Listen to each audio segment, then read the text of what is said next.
Hey, I'm Tom, and this is Prima Facie, where we talk about the things that should be obvious but usually aren't.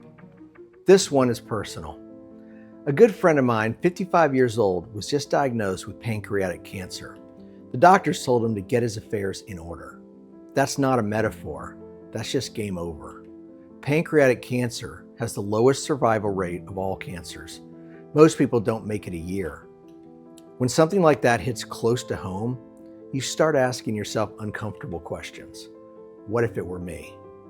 And that's when the usual advice shows up, the stuff you see on coffee mugs and Instagram.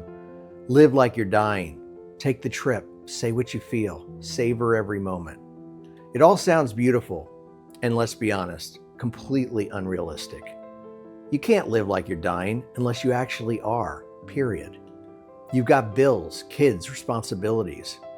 And it's impossible to mentally and emotionally feel like your time is limited unless it really is. So what is realistic? You can go home at the end of the workday instead of giving one more unpaid hour to a business that has no real heart. You can stop giving your best self to strangers and leftovers to your spouse and kids. You can make space on purpose for the people who matter the most.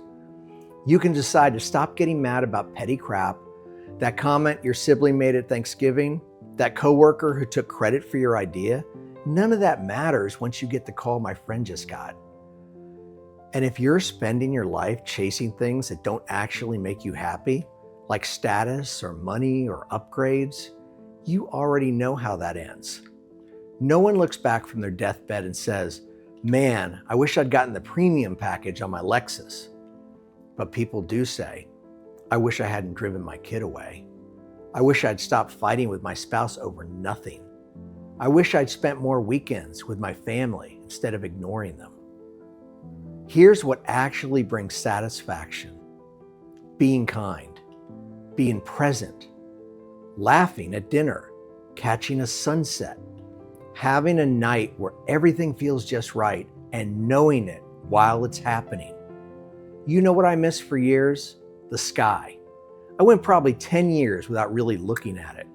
The shape of the clouds before a storm, the glow before sunset, all that beauty, free, constant, totally ignored. And you know what the truly important stuff is in life? The real key to happiness? Ironically, it's not the big dramatic things. It's the everyday stuff, the little interactions we take for granted all the time. Laughing at an old sitcom rerun with your spouse, your cat climbing into your lap and purring, that first bite of your mom's key lime pie. We fail to really notice this stuff. And it's the good stuff, not the new car, not the trip to Fiji. I want to hit this point hard. Gratitude and noticing the goodness in your life isn't just important, it's everything. You've got to force yourself to notice a special moment, a perfect dinner, a laugh with your kids. Notice it. Try it today. Try it tonight. It's addictive once you start.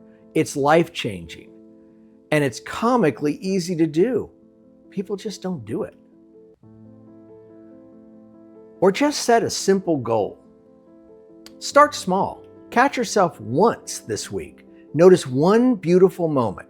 Let go of one petty grievance. Do one act of kindness. Spend one special hour with your family. That's enough. That's a start. So no, you can't live every day like it's your last, but you can live like your time matters. You can live like the people around you matter, because they do, and so do you. Thanks for watching. If this hits home, subscribe to Prima Facie. This isn't about hype, it's about clarity.